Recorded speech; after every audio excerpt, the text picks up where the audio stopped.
Hello అందరికీ, ఎలా ఉన్నారు అందరూ? నేను మీకు మా కొత్తిమీర తోట చూపించాను కదా. సో ఇది కొంచెం కొంచెం పూత స్టార్ట్ అయినప్పుడు తీసిన వీడియో. అక్కడక్కడ కొన్ని పూలు అనేవి పూస్తున్నాయి ఇలా. సో వీటి నుండి కొత్తిమీరలుగా కన్వర్ట్ అవుతుంది, మీకు తెలిసే ఉంటుంది. అయితే ఈ స్టేజ్లోనే వాటర్ అనేది కరెక్ట్గా ఇవ్వాలి కొత్తిమీర తోటకి, లేదంటే పూత అనేది సరిగా రాదు, పూత రాలిపోయే ఛాన్స్ ఉంటుంది. సో ఇది కంప్లీట్గా పూత వచ్చిన తర్వాత చూడండి ఎలా ఉందో. వేరే ఏదో లొకేషన్కి వెళ్ళిన ఫీల్ ఉంటుంది కొత్తిమీర పూలను చూస్తూ ఉంటే.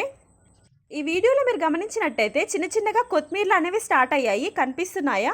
సో ఇలా చిన్న చిన్నగా గ్రీన్ కలర్ కొత్తిమీరలు అనేవి స్టార్ట్ అయ్యాయి. అయితే ఇలా కొత్తిమీరలు కాసే స్టేజ్కి వచ్చేసరికి చూసారా, సో ఆకులు మొత్తం కంప్లీట్గా తగ్గిపోయాయి, కొమ్మలు ఎక్కువగా వేశాయి.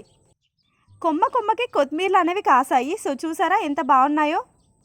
నెక్స్ట్ వీడియోలో కంప్లీట్గా కొత్తిమీరలు అయిన తర్వాత ఎలా ఉన్నాయో చూపిస్తాను మీకు. అండ్ మీకు ఈ వీడియో నచ్చితే లైక్ చేయండి.